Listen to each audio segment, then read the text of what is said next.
અંજારમાં આવેલ પરમ પૂજ્ય ત્રિકમદાસજી મહારાજની નંદી શાળામાં 800 જેટલા નંદીઓ નિવાસ કરી રહ્યા છે। તેમના માટે તમામ પ્રકારની આધુનિક અને ઉપલબ્ધ સેવાઓ કરવામાં આવી રહી છે અને ગુજરાતની આ સીમા ચિહ્ન નંદી સેવા હોવાનો દાખલો બેસાડવામાં આવ્યો છે।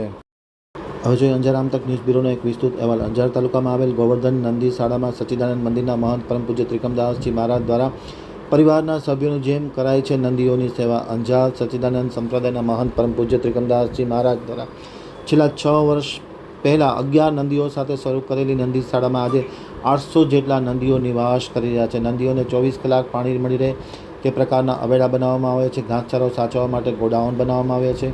નંદીઓને આપવામાં આવે છે। પક્ષીઓ માટે કુંડા લગાવી પાણીની વ્યવસ્થા કરવામાં આવી છે। અંજારની આ નંદી શાળા માત્ર ગુજરાતમાં નહીં પરંતુ સમગ્ર દેશમાં એક સીમાચિહ્ન અને ઐતિહાસિક નંદી શાળા હોવાનો દાખલો બેસાડવામાં આવ્યો છે। નંદીઓ માટે ઠંડા પાણીના ફુવારા, સ્પ્રે, વિશેષ ભોજન વ્યવસ્થા પણ ગોઠવવામાં આવી છે।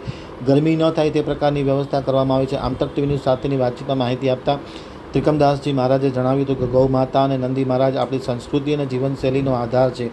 તેમની સેવામાં જે આનંદ આવે છે તે કોઈ કામમાં આનંદ નથી આવતો। ખરેખર નંદી શાળા ગુજરાતનું એક સીમાચિહ્ન બન્યું છે। નમસ્કાર દર્શક મિત્રો, આમતક ન્યૂઝમાં આપ સૌનું સ્વાગત છે અને હું છું પૂર્વ કચ્છ જિલ્લા બ્યુરો હેડ ભારતી માખીજાણી। આજે આમતકની ટીમ આવી છે અંજાર મધ્ય નંદી શાળામાં, જેને સમગ્ર ભારતની સૌપ્રથમ નંદી શાળા કહી શકાય, કારણ કે સચ્ચિદાનંદ મંદિરના મહંત ત્રિકમદાસજી મહારાજે આજથી 6 વર્ષ પહેલા 11 નંદીથી શરૂઆત કરી હતી અને આજે 700 થી 800 નંદીઓ આ નંદી શાળામાં વસવાટ કરી રહ્યા છે। તો આપ એ વિશે શું કહેશો? જય ગૌ માતા, જય ગોપાલ, સૌને રાધે રાધે। અત્યારે આપણે સમગ્ર દેશને કહી શકાય એવી પ્રથમ નંદી શાળા એટલે કે ગોવર્ધન નંદી શાળા મધ્યે ઉભેલા છે, નિહાળી રહ્યા છીએ। ગોવર્ધન નંદી શાળાની શરૂઆત આજથી લગભગ 7 વર્ષ પહેલા કરવામાં આવી હતી ને લગભગ 11 નંદીઓથી નંદ મહોત્સવ અમે દર વર્ષે ગોવર્ધન તળેટીમાં ઉજવતા હોઈએ છીએ। નંદ મહોત્સવથી બીજા દિવસે નંદી મહોત્સવ એવું સૂત્ર અપનાવ્યું કે નંદ મહોત્સવ તે નંદી મહોત્સવ ને એ વખતે શરૂઆત કરેલી તે વૃક્ષનું રોપણ કર્યું એમ સમજીને આજે વટવૃક્ષ બનીને બહાર આવ્યું છે। વટવૃક્ષ એટલા માટે કે આજે લગભગ 700 થી 800 નંદીઓ આપણી પાસે રહેલા છે। નંદીઓ એટલે માત્ર વાડામાં પૂરવા પૂરતાની લીલો ચરો, સૂકો ચરો, સિઝનેબલ આપણે ફૂડ કહી શકીએ એવા કલિંગા છે, સકટેટી છે, આદિ અનેક પ્રકારના ફ્રૂટ આદિ ખવડાવે છે, વેજીટેબલ આદિ ખવડાવતા હોય છે।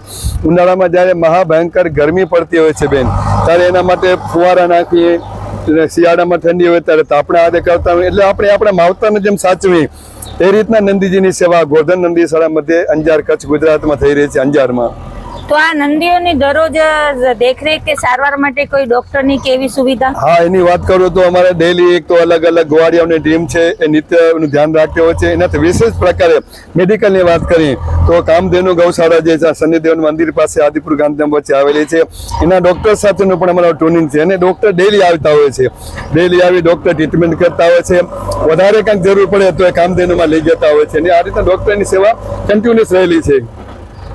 તો દર્શક મિત્રો, આપણે જોયું કે અંજાર સચ્ચિદાનંદ મંદિરના મહંત ત્રિકમદાસજી મહારાજ નંદીઓની સેવા પોતાના ઘરના સભ્યોની જેમ જ કરે છે।